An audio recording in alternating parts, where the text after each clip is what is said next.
Shalom adik-adik, tadi kita sudah membaca firman Tuhan yaitu dari Galatia 2, 1-10 yang sudah dibaca dengan sangat baik tadi, terima kasih banyak. Sekarang kita akan merenungkan firman Tuhan yang sudah dibaca tadi itu. Paulus pergi ke Yerusalem, dia mengajak Barnabas dan juga dia mengajak Titus untuk ke Yerusalem. Tujuan dia ke Yerusalem adalah untuk menyampaikan mengenai Injil yang dia sudah sampaikan beberapa lama kepada orang-orang yang bukan orang Yahudi, yaitu orang-orang yang tidak bersunat. Nah, di Yerusalem itu dia bertemu dengan Yakobus, Yohanes, Petrus, dan timnya. Yakobus, Yohanes, dan Petrus ini adalah pemimpin-pemimpin agama Kristen pada saat itu. Dan di kota Yerusalem itu, selain Yakobus, Yohanes, dan Petrus, ternyata banyak juga yang orang-orang yang Alkitab menyatakan sebagai penyusup atau orang-orang yang menyelundup, yang mau mengacaukan kekristenan, yang mau protes. Jadi ada juga orang-orang seperti itu. Di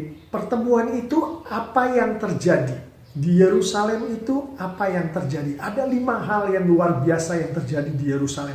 Mari kita lihat. Tadi ayatnya sudah dibaca di ayat ketiga. Di situ kita melihat Titus yang adalah seorang Yunani, yaitu orang yang bukan orang Yahudi, yang tidak bersunat, ternyata tidak dipaksa untuk menyunatkan dirinya oleh pemimpin-pemimpin agama Kristen yang ada di Yerusalem. Kejadian yang istimewa kedua adalah orang-orang penyusup tadi yang mau mengacaukan kekristenan tadi, pada saat mereka mulai protes melalui segala macam ke Paulus dan timnya Paulus, yaitu Paulus, Titus ada di dalamnya, Barnabas ada di dalamnya, mereka tidak tunduk kepada penyusup tadi. Bahkan mereka menyampaikan kebenaran Injil dengan jelas, dengan berani, sehingga kebenaran Injil tetap tinggal pada orang-orang yang memerlukan pada saat itu di Yerusalem. Yang ketiga adalah, itu dari ayat 6, mereka yang terpandang maksudnya adalah pemimpin-pemimpin tadi, yaitu Yakobus, Petrus, dan Yohanes,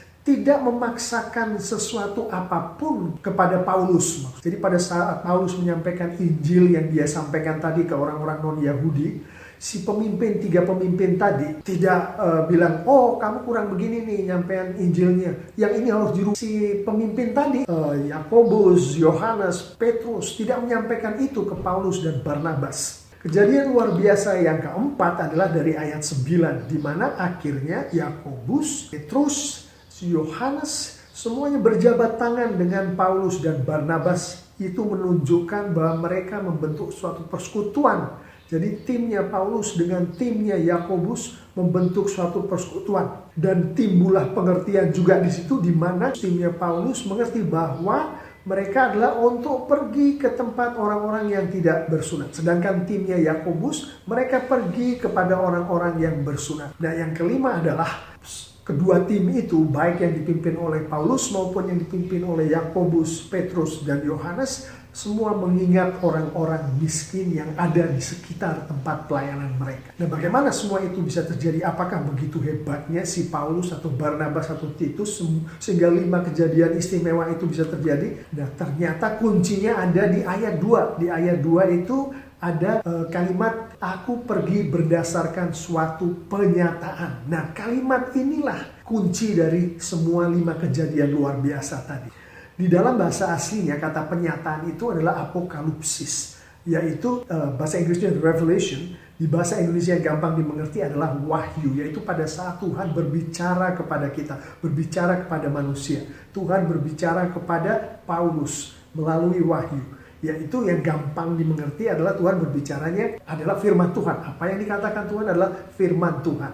Jadi aku pergi berdasarkan suatu penyataan, itu artinya Paulus pergi ke Yerusalem berdasarkan firman Tuhan. Berdasarkan apa yang dikatakan Tuhan kepada Paulus. Nah, jadi beginilah Paulus pada saat ke Yerusalem itu, firman Tuhan bentuknya adalah Roh Kudus. Pada saat Tuhan berbicara itu berbicaranya melalui Roh Kudus. Jadi Paulus ada Roh Kudus menunjukkan kepada Paulus untuk pergi ke Yerusalem. Roh Kudus pula lah yang membawa Barnabas dan Titus ke dalam timnya Paulus. Jadi pada saat tim Paulus bertemu dengan Yakobus, Yohanes, Petrus, dan tim mereka, itu Roh Kudus lah yang menuntun semuanya.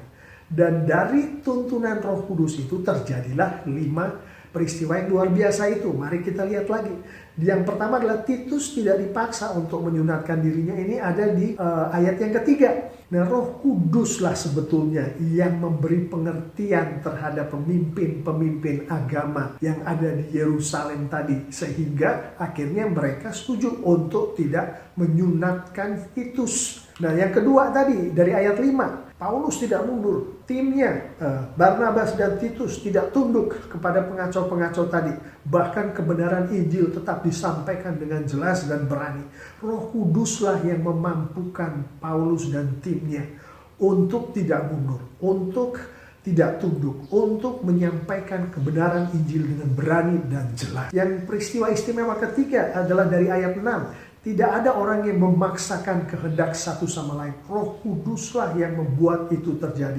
Roh Kuduslah yang membuat pemimpin-pemimpin Kristen di Yerusalem untuk mengerti apa yang dimaksudkan oleh Paulus mengenai Injil yang dia sampaikan kepada orang-orang non-Yahudi, orang-orang yang tidak bersunat. Roh Kudus yang membuat itu jelas terhadap pemimpin-pemimpin yang ada di Yerusalem, sehingga tidak ada pemaksaan. Tidak ada pemimpin-pemimpin itu mengeritik Paulus dan timnya, kurang begini ini Injilnya, atau ini harus dirubah. Tidak ada yang seperti itu. Itu pekerjaan Roh Kudus. Yang keempat adalah Roh Kudus membuat orang-orang itu bersatu, bersekutu. Roh Kudus membuat orang-orang itu mengerti satu sama lain. Bahwa timnya Paulus pergi ke orang-orang non-Yahudi, orang-orang tidak bersunat. Timnya Yakobus, Petrus, dan Yohanes pergi ke orang-orang Yahudi, yaitu orang-orang yang bersunat. Jadi jelas, pembagian itu dimengerti satu sama lain dengan jelas. Roh Kudus yang bekerja atas itu. Kemudian yang peristiwa terakhir adalah yang dari ayat 10. Di mana orang-orang miskin yang hidup di sekitar gereja, di sekitar pelayanan daripada anak-anak Tuhan itu diingat, diperhatikan. Roh Kuduslah yang membuat orang-orang miskin itu mendapat perhatian dan dirawat oleh pemimpin-pemimpin gereja dan orang-orang Kristen yang hidup pada masa itu. Nah, sekarang bagaimana dengan kita adik-adik sebagai anak-anak Tuhan? Apakah kita yang sekarang ini sedang berada di suatu tempat melakukan sesuatu di dalam situasi dan kondisi tertentu yang pada saat ini kita tahu bahwa kita berada di dalam situasi pandemi, kita tidak bisa keluar karena PSBB, kita harus tetap melakukan sekolah, harus tetap melakukan pekerjaan-pekerjaan kita, harus tetap beribadah, menghadapi situasi dan kondisi yang sulit seperti ini, tidak bisa ketemu langsung. Bagaimana kita? Apakah kita dipimpin oleh Roh Kudus atau kita tidak bersama Roh Kudus? Artinya kita lakukan itu semua dengan kepandaian kita sendiri, kemampuan kita sendiri. Nah, kalau kita dipimpin oleh Roh Kudus, maka semua kejadian-kejadian luar biasa tadi, yang 5 tadi, itu juga akan terjadi di dalam kehidupan kita.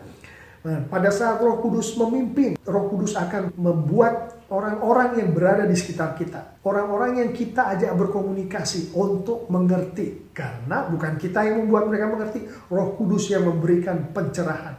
Nah, anak-anak Tuhan yang seperti itu adalah anak-anak Tuhan yang hidup kudus, yang mencerminkan kekudusan Tuhan. Nah, kehidupan yang mencerminkan kekudusan Tuhan inilah yang pada saat kita berinteraksi dengan orang, maka orang itu akan memperoleh pengaruh yang datangnya dari Roh Kudus, sehingga mereka bisa menangkap apa isi hati kita. Kudus di sini bukan suci yang dimaksud, tapi kudus adalah kehidupan yang sudah dikhususkan untuk kepentingan Tuhan, untuk menjadi apa yang Tuhan mau. Nah, itu yang dimaksud di sini. Nah, yang kedua adalah kita sebagai anak-anak Tuhan yang dipenuhi Roh Kudus, mengikuti keinginan Roh Kudus, akan mampu untuk berani, mampu untuk memperjuangkan apa yang kita percaya, apa yang kita hidupi, yaitu Injil. Kita bisa melakukan itu dan kita nggak perlu takut dibully pada saat kita menghidupi kehidupan yang kita imani. Nah, kehidupan yang seperti itu adalah kehidupan yang memancarkan kasih Tuhan berdasarkan kesaksian hidup yang baik. Anak-anak Tuhan yang dipenuhi Roh Kudus memiliki kesaksian hidup yang baik. Dan yang ketiga, Roh Kudus membuat tidak ada saling memaksa. Itu kehidupan dari anak-anak Tuhan yang dipenuhi Roh Kudus adalah kehidupan yang tidak membawa tekanan kepada siapapun juga. Tidak membuat orang memaksa, dan akibatnya orang tidak akan memaksa kita sebagai anak-anak Tuhan yang disertai oleh Roh Kudus itu. Kehidupan seperti itulah kehidupan yang selalu membawa sukacita bagi orang-orang yang ada di sekeliling kita. Dan Roh Kudus juga membuat semua yang ada di sekeliling kita bersatu dan saling mengerti satu sama lain. Bukan karena kita hebat dan bisa melakukan sesuatu yang mempersatukan orang, tapi Roh Kuduslah yang akan bekerja, mempersatukan, membuat satu sama lain saling mengerti. Dan kehidupan seperti itu adalah kehidupan yang membawa damai sejahtera. Anak-anak Tuhan yang dipimpin oleh Roh Kudus di dalam kehidupannya selalu membawa damai sejahtera. Orang-orang di sekelilingnya bisa merasakan, sehingga orang-orang yang ada di sekeliling anak-anak Tuhan yang disertai Roh Kudus ini, mereka akan selalu bersatu, tidak ngajak berantem satu sama lain, dan mereka saling mengerti satu sama lain. Dan yang terakhir adalah Roh Kudus membuat orang-orang miskin dirawat. Anak-anak Tuhan yang menghidupi kehidupannya berdasarkan bimbingan dari Roh Kudus akan memperhatikan orang-orang yang kurang beruntung yang ada di sekitarnya. Kehidupan anak-anak Tuhan yang seperti itu adalah kehidupan yang memberkati adik-adik yang sangat dikasihi oleh Tuhan. Kuncinya apa? Kuncinya hanya satu. Seperti Paulus tadi, kuncinya adalah dia disertai oleh Tuhan, disertai oleh Roh Kudus. Dia mendengar firman Tuhan, melakukan kehidupannya berdasarkan firman Tuhan. Sama, kita juga melakukan itu kalau kita mau mengalami 5 hal, 5 kehidupan yang luar biasa tadi, yaitu kita hidup berdasarkan firman Tuhan. Artinya adalah berdoakan firman Tuhan, membaca firman Tuhan, mengerti firman Tuhan, dan melakukan firman Tuhan di dalam kehidupan kita sehari-hari. Kita lakukan itu dengan kekuatan Roh Kudus. Tuhan akan membuat hidup kita mengalami 5 hal yang luar biasa tadi untuk kemuliaan Tuhan. Amin.